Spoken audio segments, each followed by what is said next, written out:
Notes. Hey, everybody. Welcome to another episode of the Notes and Goats podcast. I am Brandon. And I'm Steve. How's it going, man?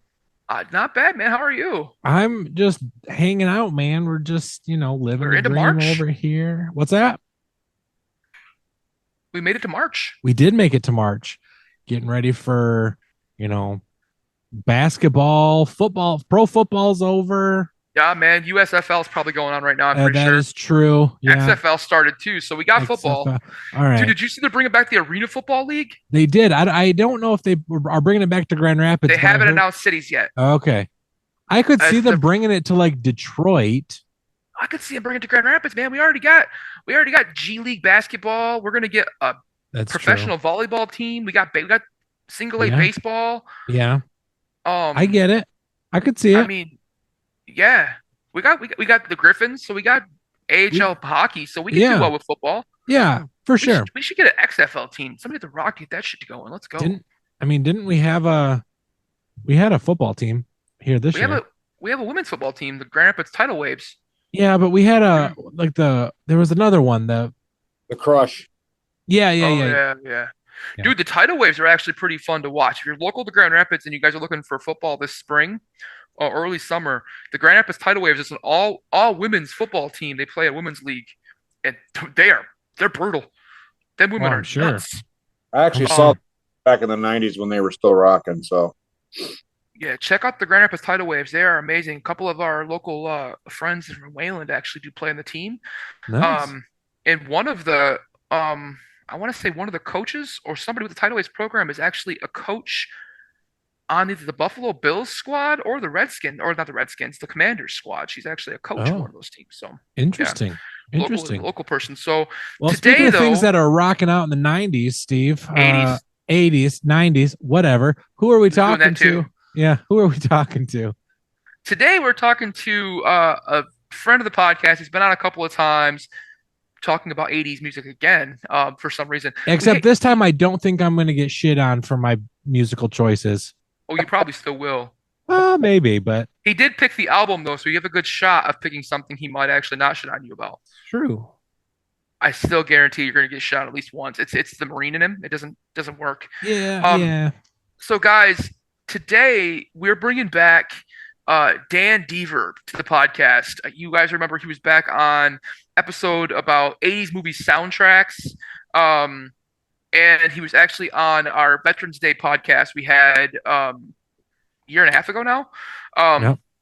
And he is kind of our 80s godfather. We have an 80s question, 80s music question. I literally walked into his house and I was like, dude, we want to do more 80s music. And he was like, I got one for you. Yep. And I was like, really? He's like, off the bat, he's like, I love this album. And it was not one that I was anticipating. So, Dan, who are we talking about today? so first of all, I wanted to say congrats on the success on the podcast. Thank you. I have been listening for a while, man. You guys are definitely you're coming along. You're finding your groove. Um, Yeah, you mentioned today that you listened to the podcast and you learned two things. I am a big fan of 45, and Brandon needs to listen to more rap music. Brandon needs to listen to some more rap music because And one of those things is true, so we got this going for us. Yeah. to listen to Brandon try and discuss any kind of rap songs. Hilarious. Yeah. It's one of my favorite things in the whole world. Yeah. But It's an interesting thing. congrats on the podcast and you guys reaching out to all the different. I was actually kind of surprised how many countries you guys have hit in, and then how many you guys are over 10 grand listeners wise, right? Yep, We're over 50. We're over 15. We're over 15 now. Yeah, I think the last one I heard, I think it was like 13 grand. I think Yep. the last one the podcast I was listening to was what I heard. But yeah, so congrats on all the success, man. It's awesome for you guys. Thanks, We man. are discussing a band that I grew up with in the 80s. It was in the late 80s when I hit high school. And that's Cinderella. And the album is Long Cold Winter. Yeah. Which I'm sure we're back into now. Right, currently, as of recording, we are in the the false spring that we call here in Michigan. Yeah. Every year in Michigan during winter, we get this like warm up period where everybody starts to put shorts on and everybody gets sick, has the flu, Oh, and then a week later, all hell breaks loose and we get like 14 feet of snow. So right now we're in the first false spring. We'll have at least two more of these before the end of winter, before we actually get real spring. But we're in that right now. It's like 40 degrees here in Michigan. yeah. So Cinderella. That was not the artist I was thinking when you were like, I got an 80s band for you. Because I'm like, man, he's going to go Motley Crue. He's going to go maybe Guns N' Roses. He's going to go like Skid Row, even. I'm like, man, this could be interesting. And you're like, Cinderella. And I'm like, well, what? Hold up. What? They even go Night Ranger on me? Come on now. Like, Cinderella? So, We've talked. man, I am a gigantic '80s kid. I mean, I am. You know, it's deep in the closet. I love the '80s. Yeah, I remember. I'm a little older than you guys, obviously. So I just a little was bit. in 1980, and I was 17 when '89 happened. So I literally grew up Yeah. in the '80s. I went from That's from sure. being to be almost being a man to where I was going to leave my house and join the Marine Corps and go off and do my thing. So I grew up in that crazy era with all the stuff that happened in the '80s, all the madness that went down. And Cinderella, why I chose that band when you asked me was it was because it was literally the first vinyl album I ever bought was Cinderella. That's how old I am. We were still getting vinyl back then. Yeah, Oh, I and you're like on it. purpose getting vinyl. Like now, people buy it for like niche, and you're like, no, this is Yeah. actually what music I came on. bought this album on vinyl. At least you didn't say laser disc. Um, so, so what was it about? Like, can, so you would know this. You grew up in the '80s. You actually literally grew up in the '80s. It was your formative years of being a kid. What was the big allure of glam metal? Because Cinderella was glam metal for a minute, and then they kind of shifted. But what was the big allure of glam metal? I think the biggest thing was I think everybody was doing the androgynous thing, trying to see who could look most like the damn girl, and that they were, and that was a term that I hadn't heard in a long time was the glam metal. I was like, oh, we're a glam metal band.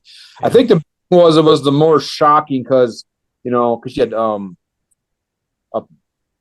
Poison had a was a big came out and they were doing the mass scare, and Motley Crue did it for a while, and Alice Cooper he wasn't really glam metal, but he was definitely shocking the shit out of people, even though Yeah, he and like was Bowie.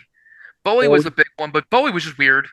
one, yeah, Love he was Bowie. I mean, glam. you can't really count Motley Crue as glam metal because you have like Vince Neil in like the full glam offset with Tommy Lee with mascara and a Borat song behind him, because it was Tommy Lee.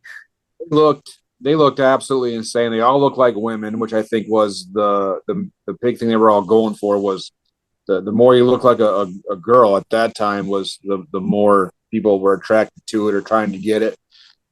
Cinderella for me was, like I said, it was the first album I actually owned that was Okay. mine. And Tom Kiefer, who was the lead singer uh, Mhm.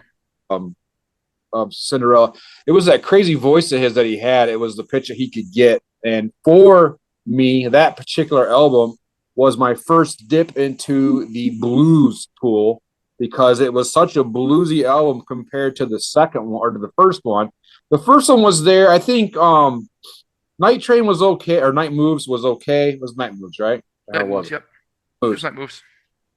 His that first one was the normal rock and roll crap everybody else was putting out, and the screaming, the love ballads, and the long guitars, and then Long Cold Winter came out, and like I said, it kind of introduced me to the whole blues thing, and which we talked before. My absolute love for that crazy madness. Yeah. And it's just a lot of the songs were very bluesy. A lot of it was a lot of the hard guitars that were going on with it. It's what kind of attracted me to it. And I remember I bought the cassette tape and I was playing it in my car and I had it all over the place. And I absolutely loved the album. I loved the songs on it. I loved the mod, and it kind of introduced me to other bands. Def Leppard came out later on and they had a whole different thing going on. And then of course Hmm. Motley Crue, and God, there was so much music that came out when I was coming up, and the things that were going. I mean, ACDC, which wasn't bluesy at all, but they were, and of course not. They did a lot in the '80s, but they did a lot more. They were just everywhere, and it just Hmm. had an impact on what I listened to, who I was listening to back then. That's awesome. I was actually pretty surprised because I didn't know Cinderella was as bluesy as they were. I Uh, I mean, people, a very They'll sneak right Um, up. I it did caught was me off trying. guard. When I was listening to, my wife was just like, "Is that Cinderella?" And I'm like, "Yeah." She's like, "Holy Yeah. ever." And then you were like, yeah, get ready because we're gonna get Get my leather pants on. turning back into a teenager tonight before you go to bed at 8:30. 8:30.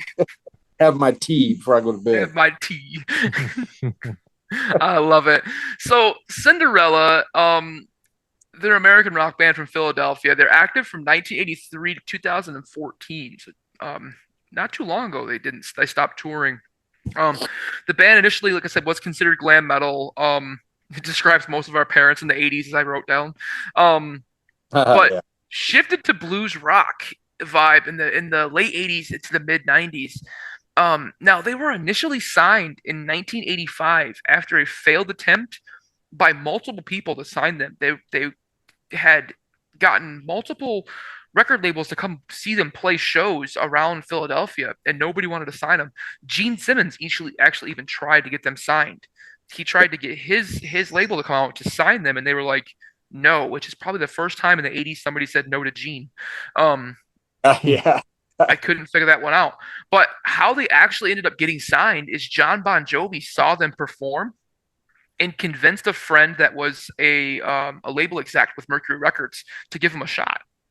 So he was just like, guys, he was still up and coming at the time too, but he blew up quickly in the mid 80s, and he just said, give him a shot. So they did and gave him a shot. So it all came back to John Bon Jovi of all people. They They have toured. 4 studio albums. Go ahead. Oh, go ahead. They toured with some pretty good bands too when they were coming. They they did, yeah. They went around with a lot of the heavy hitters in the early '80s when they were still unsigned. Even they didn't they opened for a lot of bands. So they had this like street cred with musicians, but they couldn't get the labels to actually sign them. And I wonder if it's because like the glam market was really saturated, and they just didn't want to bring another band on, and they weren't really their glam stuff really wasn't different than anybody else's. It was kind of eh, and they kind of changed it up later on. So they do have 4 studio albums, or had 4 studio albums, 10 live albums, which I thought was very interesting. 14 singles. Their first 3 albums, though, did hit the top 20 in the Billboard 200, so they were popular. Um, they didn't release any new music though after their last album, which came out in 1994, called "Still Climbing." Still And climbing. that was Yep. that was the last album. That one didn't reach the top 20. It's considered their worst album of the 4, but it still was in the top 50 of the Billboard. It just didn't really hit, and they stopped putting out new music after that. Um, Only 2 band members were actually in the band from beginning to end, though. Tom Kiefer, lead Yep. vocals, guitar, and keys, and Eric Brittingham was the bass and backing vocals. So they were the only 2 band members sticking out for the whole period of time from 1983 to 2014, Wow. which is a long freaking time. Yeah, it Um, is. in that time period, they had 28 other members, touring and studio combined.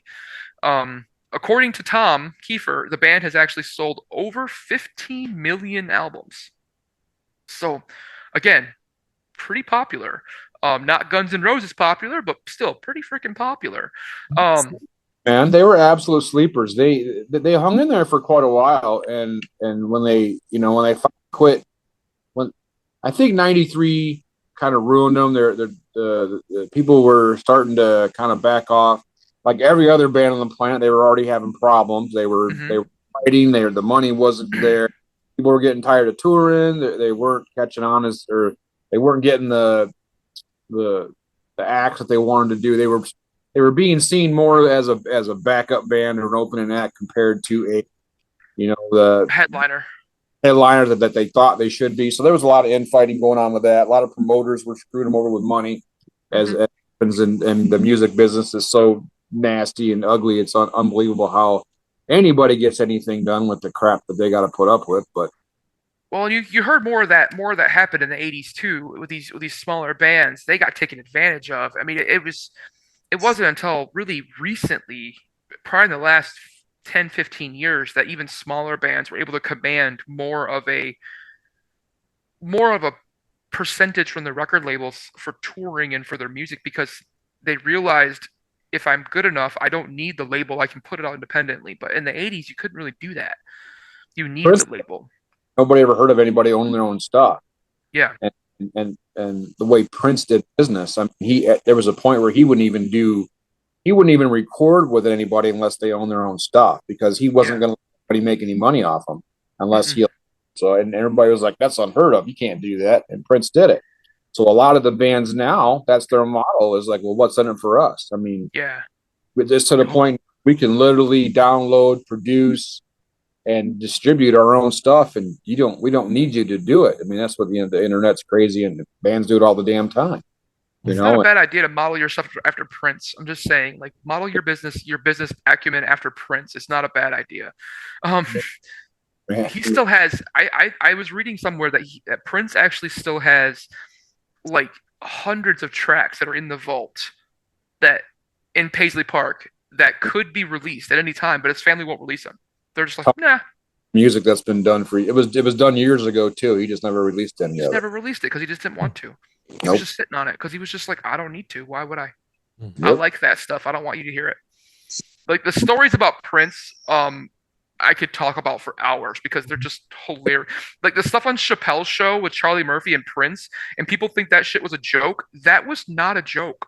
He That was confirmed he confirmed it. That was legitimately what happened. They played basketball and had fucking pancakes because it was our name Prince. that actually happened. He goes, that absolutely happened. What Yeah, he did say, he goes, it wasn't. When they asked Prince about it, he did comment. He goes, "Yeah, it happened." He goes, "But I'm not." He goes, "It's not that I was such a great basketball player. It's just that Charlie Murphy was just so bad." He goes, so bad.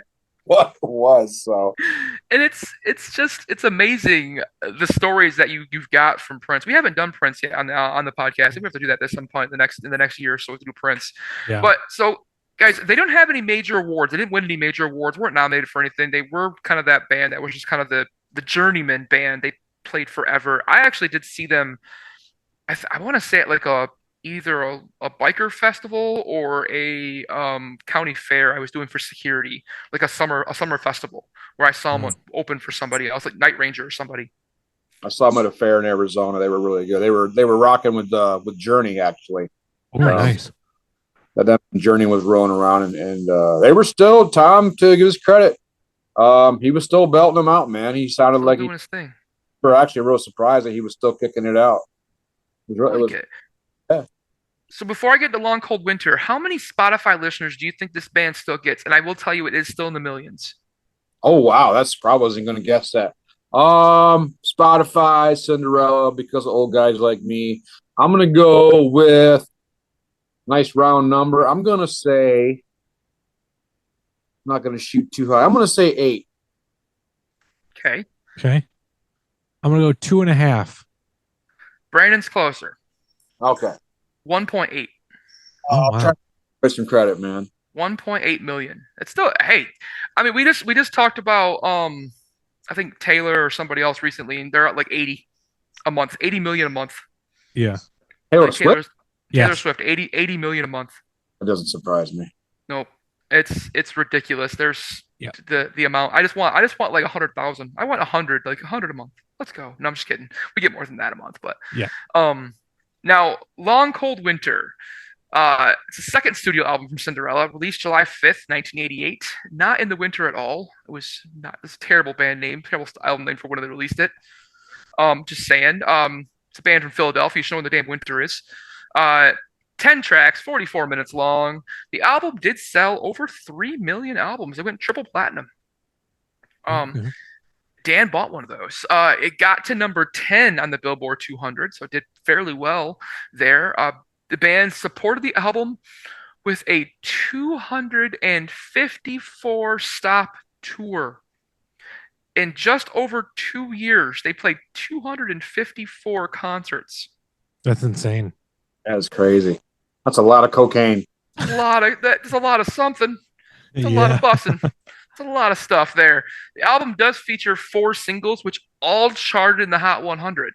So all 4 singles actually did hit the Hot 100. Don't Know What You Got Till It's Gone was number 12. Yep. Gypsy Road was number 36. The Last Mile was number 20, and Coming Home was number 51. So it's got some albums, some songs you know, maybe some songs you don't, but it's fairly popular. So Brandon, let's start with you. What was your favorite track? I picked If You Don't Like It as my favorite track. Oh Uh, man, okay.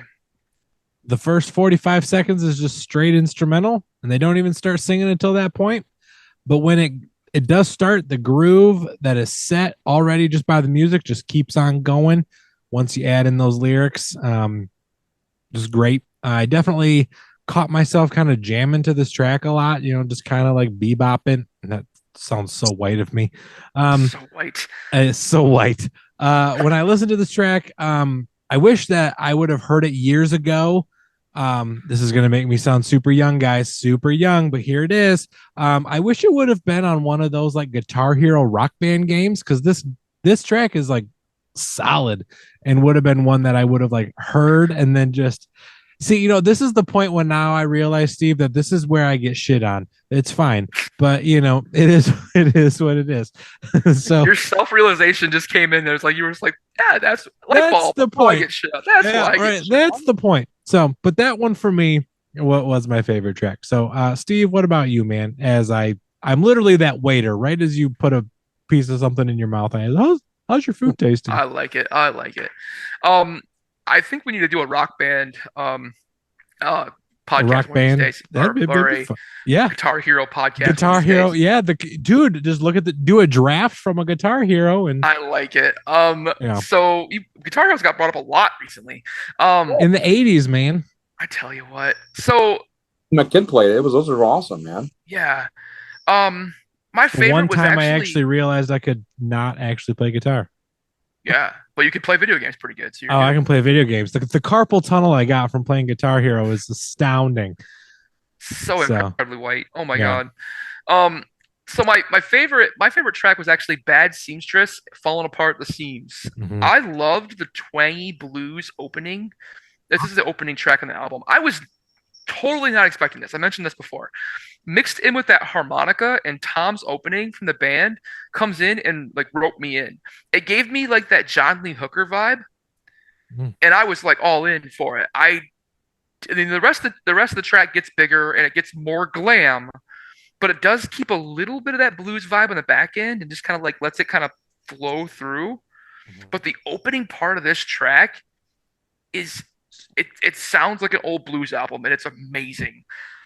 I just was like, yup, that got me. And then the rest of the song started and I was like, and there's the 80s. Okay, we're good. Um, let's get past the 80s now. Get more of that blues stuff. Let's go. But I loved it. I loved the opening track. Dan, what about you? What was your favorite? So I'll agree with you. It's not my favorite, but it is definitely one of the better ones on the track.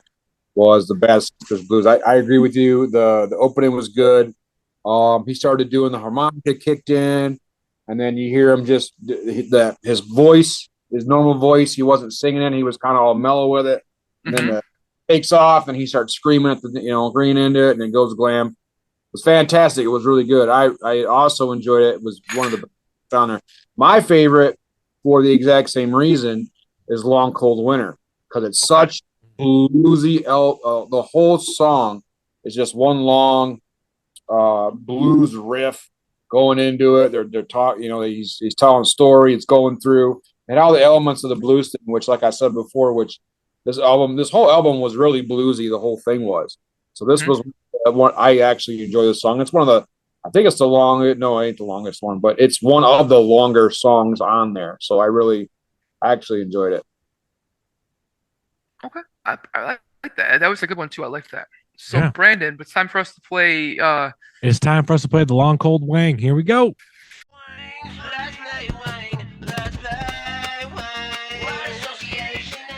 all right, Brandon. Your long cold wang is ready to go. All right, guys. So I picked two of them, two tracks. Now, Dan, you said you're not very good at this game, but No, I feel like this first one I've teed it up for you. okay. Here's your first one. What my children get at bedtime. If you don't like it, No, I mean that's No. a good guess, but no. Let's see what children get. It's Second Wind. It is Second Wind. Yes. Oh, okay. Yeah. So Yep. What my I children thought you were get gonna at give him the bedtime. last mile. The last mile. let's go. Like, if you don't like it too freaking bad, take your ass to bed. Yeah. That's what Right. my kids get. That's what my kids get at bedtime. Right. All right, guys. That was a good one. Take me back. Yeah. Here's your next one. The First Step. The Last Mile. Yes. Look at that. There it is. There it is. Dan Deaver for the win. I love it. First time ever. And anyway, guys, let's talk about those least favorite tracks. Dan, let's start with you. What was your least favorite or most skippable track on this album? Second Wind. Okay. Quick. It seems very, very plain, very skippable, very. I heard it once, and I love the line. It's from the movie Yesterday. Where the producer's like, I hated it, but not enough to listen to it again to figure out why. Yeah. All right. It's kind of where I am with that song. It's just, Okay. I'm just like, I could do without it. So, like, it wouldn't make the album any worse or any better if the song wasn't there. That's kind of how I feel about that song. So, it's just so generic. It was like, Were you guys bored? Were you out of stuff? Were you on a lunch break? What was going on, man? It's kind of Yeah. All right, So- I can see that. yeah. All right, Steve, what about you, man? Dude. I picked Don't Know What You Got Till It's Gone. I Really? picked the ballad, man. Biggest All right. hit? I normally love ballads. I normally love it. And I realized after doing Appetite for Destruction by Guns N' Roses, it was like a rule or like a law in the 80s. If you were a glam band, you had to have at least one ballad. Only one. You could only have one. Because if you did two, what's that? Power ballad at that. You had to have one, just one. Mhm. But this one grates on me, and I don't know. I couldn't figure out if it was too slow or the vocals were just so teased out that it just was. But instead of it being a love song, it just sounds whiny, and there may also be some bias here. I will say that this is the one track on the album that I knew the most, and I heard it so often. And it's still played probably more than anything else. That on the radio, especially like if you do like classic rock, which now they're playing stuff from the early 2000s, which really weirds me out. But when you hear this song on the radio, this is the one Cinderella song that you will hear, and I just it was so. My mom listened to classic rock all the time, and I listened to this one, and I was just like, it's not great. It's definitely not the best album on the song. It was a song on the album. It's not good compared to the rest of the album. It's more glam than anything else, and that's probably why I don't like it. Because the rest of the album is more bluesy. You're not wrong. The vocals are very teased out. They're very drawn out. They're very long. He does sound like he's whiny, but to go back to the whole ballad thing, every album back in the 80s from all the glam bands, the hair bands, whatever nickname you wanted to give them, you're right. They all had to have this one power ballad on their album, and this was theirs, and so that's the biggest reason it took off the way it was one of their biggest hits. Because every school dance you went to, you heard like 3 power ballads in a row so that everybody could shuffle around in a circle or do your slow dancing to yeah. You're not wrong. Did you ever slow dance to Talk Dirty for Me before? No. middle school dance playing Talk Dirty to Me. I don't think they even played that stuff in the middle school. They weren't allowed to. Oh, I figured like one of the cool teachers would slip it in, like nobody would know. Oh no, that'd be great. Oh, it would probably be okay in a dance now. Teacher wouldn't even care. I'll play WAP now or WAP. Yeah. No, it's WAP. You had it right the first time. It is WAP. Yeah, for sure. And I'm totally okay with that because I appreciate those. Particularly just one of those, but those. You better only appreciate one of those, Steve. Yes, you are correct. I don't want to die today. Correct. So yeah, she doesn't listen anyway, so I'm good. But still, don't want to die today. And you're 100% right because people that she does know listen. Yeah, Considering the guy absolutely. we're talking to right now. And Absolutely. this is the man again. I will tell this story again. The one man I never met before, who when my wife went and saw him because she hadn't seen him in a long time, and we were still just kind of dating, he gave her a fucking pocket knife and told her to stick with the pointy end. Um, because if I got out of line, stick with the pointy end. He'll get back. He'll be fine. Family, and I am your underground egg dealer now, and I You are, don't right. You are in so good now that eggs are what $92 a dozen or now something like that, and I only yeah, charge something like like three 350 or something. I don't know what we pay. Oh, like 20. I paid $10 a cartons week. for you too. I Yeah, mean, I know. He's my private egg dealer, guys. You can't have him. He's mine. Nice. Um, We also dealer. have I an got. egg dealer. I don't know I have an who egg they are, guy. but I have an egg guy. yeah. Gotta have an egg guy. Everyone's got an egg guy. It used to be drugs, now it's eggs. Now it's So eggs. yeah, for Brandon, sure. did you pick your least favorite track? I did not talk about my least favorite track, but I picked What'd Take you Me pick? Back. I picked Take Me Back as Take me my back. yep. Yeah. Super nitpicky because this really isn't a bad track. There's no denying that each track on this album really has its place, shows incredible musicianship. These guys are fantastic musicians. The only reason that I picked it is because of the cowbell that started this track. Now, I say that because More cowbell. see exactly. I have come to not like that SNL skit with Will Ferrell. And so I hear the cowbell and all I think of is a fat Will Ferrell in a tight brown shirt with hair popping out going dunk dunk dunk dunk dunk. And so for me, that's all I could hear with this track and I couldn't pull myself away from it. Like little that's the only thing. The track is not bad by any stretch of the imagination, but for me it's just like God, so it's just yep, that's just what it was. So I have a fever, and the only cure is more. yeah, exactly. Oh man, Yes, it is there. So yep, it's time for my game now. yep. It is time for the Cinderella chat. All right, What? Shatner's poetry slam, the Cinderella chat. Yeah. Because that's what I do. Ladies and gentlemen, ladies and gentlemen, this is Shatner's Poetry Slam. All right, it is time, guys. I've got two picked out here. okay, So two tracks. If you guys aren't familiar with the Shatner's Poetry Slam, what we do is we take two songs, two different songs than what Brandon picked before for the word association name gang. I usually read we the try. lyrics. I read the lyrics off in a monotone William Shatner-esque cadence, as stupid as I possibly can. And you have to guess what song I am actually reading here.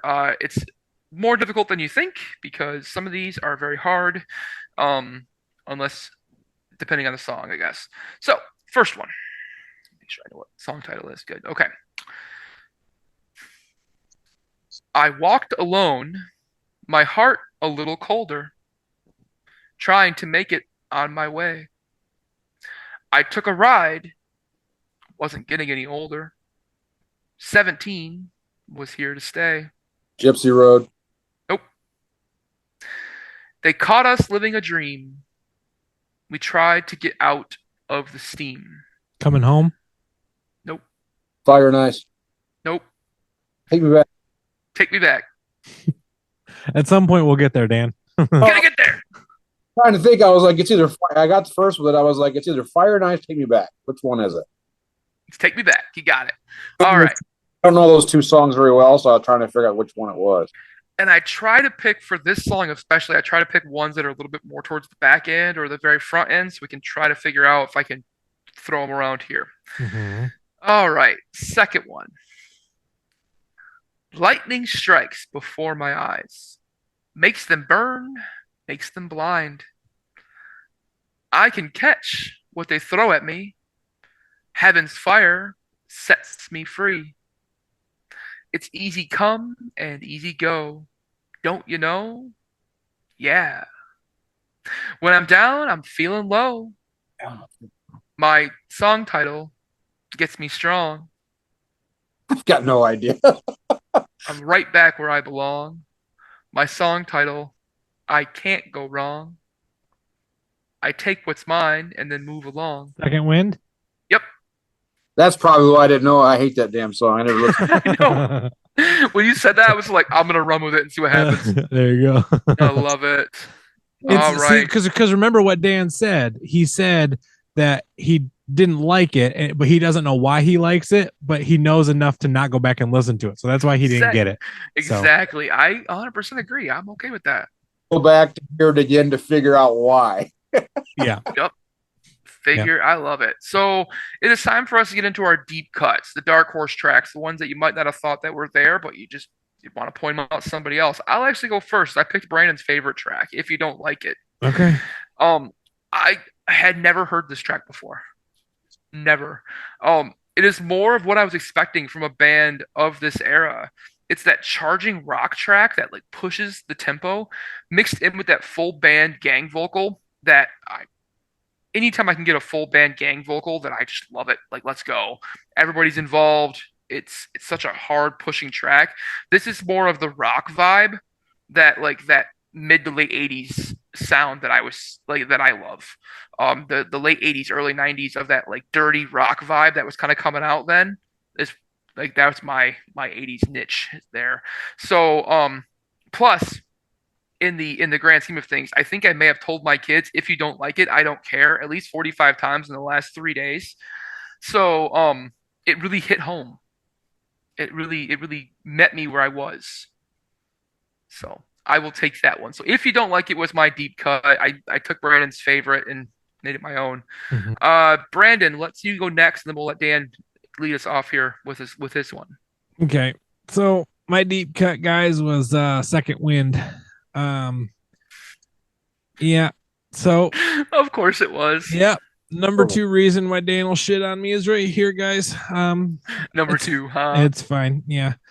But when I think of the saying of somebody or like the phrase, like somebody getting their second wind, we all think of someone getting this burst of energy for whatever is ahead for them. And I think that the music that they created for this track kind of really helps push that message of a second wind. You can't deny musicianship and the groove that was happening with this track too. I thought it was catchy and fun. So for me, Second Wind was my deep cut. Dan. I tell you. So for me, it's gonna be the Big Love's power ballad. Don't know what you got till it's gone. So I was 16, 15 or 16 this thing dropped. And I was discovering what getting your heart stomped on felt like about that time. And I remember listening to this damn song and just, the whole thing resonated. Don't know what you got till it's gone, because I thought I was just so in love and I was never going to find it again. And oh, my life's over. And what am I going to do? And oh, well, she's kind of pretty. Let me go talk to her. That checks out. That checks out. So yeah, you get your heart. It was my first. I want to say, yeah, about 15ish. It was my first major heartbreak, and trying to figure out, listen to these stupid love ballads, and then listening, like Def Leppard was love listening to that stupid shit for freaking ever. Trying to figure out. I mean, it was a whole thing. It was just a big. The whole going through the 80s was one big trying to figure out, how many ways you can get your heart broke by girls. And then figuring out that you weren't gonna die. So that's my deep cut for that one. Is just, yeah, it's pretty much for any teenager trying to come up at any time. This was just like you're sitting there crying about it because you don't realize that you're gonna turn the corner and walk into somebody else. So I like it. I mean, I understand what you're coming from with that song. I just it grated on me, but I see, like, with your perspective, you lived this life, like you lived the '80s life, so it's a nostalgic thing for you. I get it. just when it was coming out. So Yeah, for sure. That makes a lot more sense. So it is time that we put a bow on this thing. I know it's getting close. It's past Dan's bedtime, mine too. So we got to get this thing wrapped up here and get going for the night. But It has been so much fun. I'll start us off, and then actually no, Brandon, you start us off with your Okay, final thoughts. I'll go, and then we'll let Dan wrap us up. sounds good. Guys, this album solid all the way through. No denying that these guys know how to play their instruments and play them well. This is a band that I think I will continue to listen to outside of the podcast. I think that they're super fun. And one that, I could kind of see like jamming to like in the summer, windows rolled down, just kind of hanging out. So this one, super fun listen. Definitely take a listen if you haven't listened to it already. For me, I'm giving this one a 7.5 out of 10. I like it. Yeah.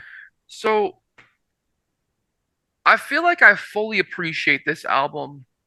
Well, if I'm going to fully appreciate this album, I need hair like Dan's, Mhm. but it has to be teased out with all of the Aquanet and everything I can get into it to get it Yes. fluff up here. Mhm. Um, You should do it to your beard, Steve. I could probably do that. Yeah. Pour myself into the tightest of the leather pants and have something of sort of animal print on, preferably zebra, mixed in somewhere. Nice. So if I painted a picture in your mind, you're Yikes. welcome. You're welcome. This album is a blast from the past, and it's not bad. I never really realized how bluesy Cinderella was. I've said that multiple times on this episode, and that was refreshing. For me, the album is good. It's not great, um, but good. It's kind of like this band really was. They were on the top of their game for a very long for a brief period of time in the 80s. But then they had staying power because they didn't ever give up. This album is kind of like that. It's got staying power, it really never gives up. Um you may only recognize one of the track, which makes sense because I mean I only did because I was 4 when this came out. So that made perfect sense for me only to recognize really one track. Um but the guitar driven tracks scream the 80s, and it's not, like I said, it's not a bad thing. It's a really good kind of idea of here.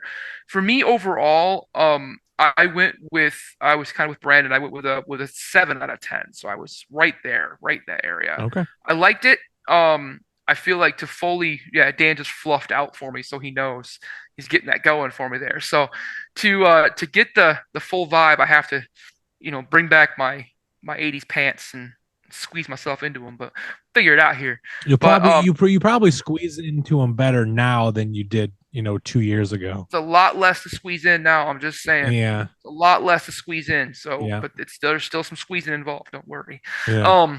Dan, Put so some butter in those leather pants, put some- Steve. boy, grease them up a little bit there. Grease Get them it going. up. There you go. Oh, that's right. I get this. I got it. Dan, with that picture's been painted in your mind now, it's never gonna go away. You're never gonna sleep tonight. I'm very sorry. What was your final thoughts on the album? Nightmares. Right? I agree with everything. It was a blast from the past. It was good to listen to it again. I actually got a conversation with me and the wife going about us growing up in the '80s and the things that we used to do in the '80s with these songs, and it was good to kind of revisit it a little bit and remember that I at one time I did have functioning knees, and it was good to remember that, and all the glory days that what were. But I give it like I said, for me it's got a little more. The album, to me, the album holds up. I went back, was able, like Brandon said, I'll be able to roll the window down and rock it out and not be ashamed of it that I'm actually listening to it. So the album, for the most part, people would recognize it for the most part. What song was being on. So just for me, because I have a more of an attachment to it, I am going to give it 8.5 out of 10. Mm-hmm. And, I like it. So it makes sense. Like you get the nostalgia bump a little bit for it. I definitely feel that nostalgia. This is a good conversation to have because we are focusing on more 70s and 80s music this year. We want to try to get more of the stuff from the time frames that Brandon wasn't born yet, and I was, still pretty young. So or not born yet in the 70s for sure. But so we appreciate you bringing this on here. Yeah. He's a baby. Brandon's a super baby. I'm there, but Yeah. one of those things. I I was conceived in the 80s. My God. Me too. I'm gonna I'm ask at the end if I could do a shameless plug. Oh, Yeah. dude, go right ahead. So let's let you do that now. So do you have anything? So this is gonna come out March 3rd. Okay. You got things coming up. I know you because you do a lot of stuff. Yeah, way down the road, but I want to put it out for the thing. So, as you guys both know, I am a vet. I served and I did 4 tours in Iraq. A 22 year retired vet. Mm-hmm. Uh, I work. I don't. I run an organization, a local chapter called Combat Vets Motorcycle Association. And what we do is we our motto is vets helping vets. So we put together things. We help local vets as well as national vets. This year is our first polka run. It's a motorcycle polka run that we're putting on as a chapter in West Michigan. And our starting point is going to be the VFW in Wayland. Mm-hmm. There's going to be posters everywhere, but it starts at 10, kick up at 12. It's going to be a good time. We've already got a lot of traction on it. People are very, What very. day? September 9th is when Okay. it's at the end of summer. It's the weekend after Labor Day. We've gotten some really good traction on it already. A lot of people are asking me about it and getting into it. It's all the money that we collect goes to veterans charities. But here's the kicker: is like all the money that we collect stays local. It doesn't go national. It stays local in West Michigan vets in need, and that's kind of what we're going for. Is Mhm. it's twofold. It's one is to help local vets in West Michigan with whatever they need, and also is to try to bring some much needed insight to the VFWs in the area. People don't realize that the Veterans of Foreign Wars organizations and the American Legions, for that matter, are actually they're dying off. There are a lot of vets, and it's a lot of vets that are still there. They're Vietnam vets, as we all know. The World War II vets are going off faster than anything, and it's they're to hear these guys talk some stories. It'll make you how the hell they Sure. survived. It's beyond. It's insane how these guys survived what they did. Mhm. Mm-hmm. They're dying off in just epic fashion and faster than we can get their stories down. We are Afghan and Iraq vets are the next generation to take these VFWs and American Legions and keep them going. And unfortunately, the numbers are not keeping up. So we're trying to promote the VFW. It's like a VFW run. It's kind of a tour. So we're trying to get people to all the stopping points and the start and the finish are all VFWs. So they're going to do a little tour in West Michigan, the VFWs in the areas. They can go in, check them out, talk to the guys that are there, try to get up some membership in them, let them know that they are there for vets. Their sole purpose, these whole organizations' sole purpose is to fight for our veterans' rights, which we did earn, damn it. And it's to go to Congress and to remind them that the only reason that you're free is for the 1% of Americans that wrote a check, including your mother, Steve, that wrote a check and said, hey, I'm going to cash this. If I have to give my life for your freedom, then that's so be it. That's what I'll do. But these guys 100%. go time, they get out, and they need people to speak up for the guys that can't speak up for themselves. So we need to make sure that these organizations stay around. They stay able to do what they do. They do a lot of things. It's just too long to get into. They do a lot of stuff for veterans.